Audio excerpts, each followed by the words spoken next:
हम लोग नाम सुने हैं बहुत ज़्यादा कि शिव धनुष और राम धनुष लेके चलते थे, अर्जुन के पास थी। और यहाँ ये अर्जुन की बात हम लोग करें। अर्जुन इंद्र के अवतार, इंद्र अग्नि का रूप और अग्नि है समत्व का प्रतीक। जो कुछ उसमें डालिए सब अग्नि में बदल जाता है। बड़े से बड़े धातु को डालिए, सोना चांदी हो, सबको गला करके वो अग्नि में बदल देती है, अपने में मिला लेती है, सबको एक समान तरह से गर्म करती है, पक्षपात नहीं करती है।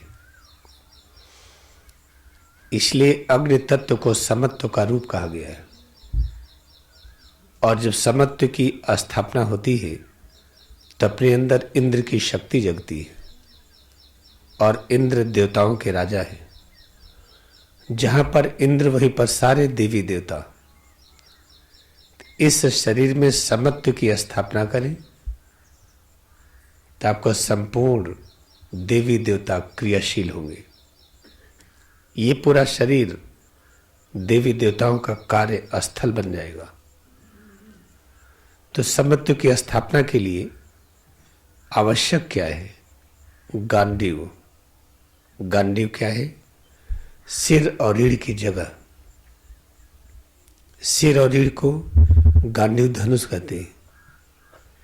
और जब आप इस पर एकाग्रता बढ़ाइए तो अपने अंदर विद्यमान कौरों की शक्तियां में घबराहट होने लगती है। घबराहट होने का अर्थ क्या है? कि वो बदलने लगती है। कौरव पक्ष की जितनी शक्तियां हैं, कृपाचार्य, भीष्म, द्रोणाचार्य, अश्वत्थामा, जयद्रथ, मद्र, शकुनी, कर्ण, विकर्ण, दुर्योधन, दुशासन, ये सब के सब घबरा जाते हैं।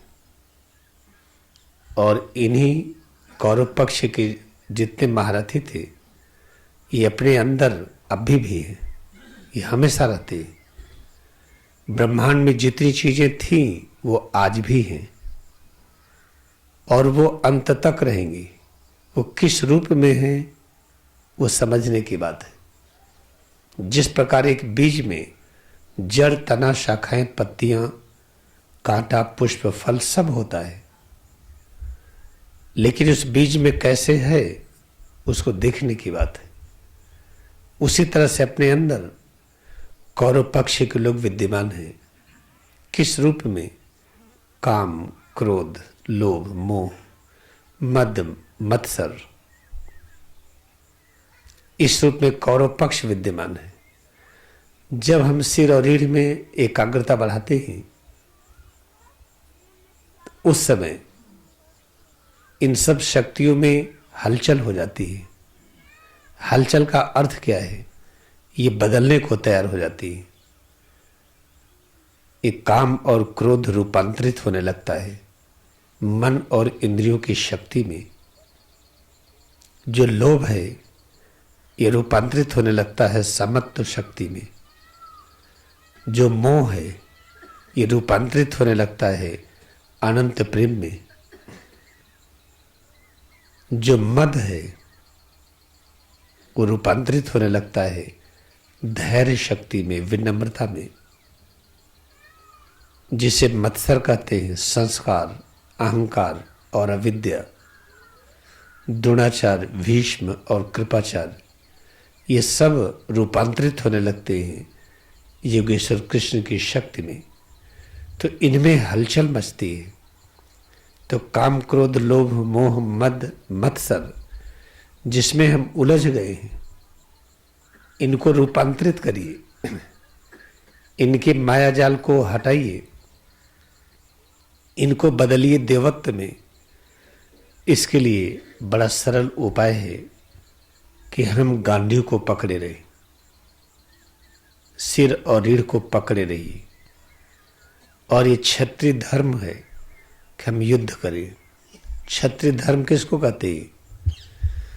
छत का मतलब कष्ट, त्राण का मतलब दूर करना। जब हम कष्ट को दूर करने के लिए तैयार हों, अपना कष्ट और सभी का कष्ट, जिसे क्षत्रिय धर्म कहते हैं। तो क्षत्रिय धर्म पालन के लिए सिर और रीढ़ एक गांडीव के रूप में विद्यमान है।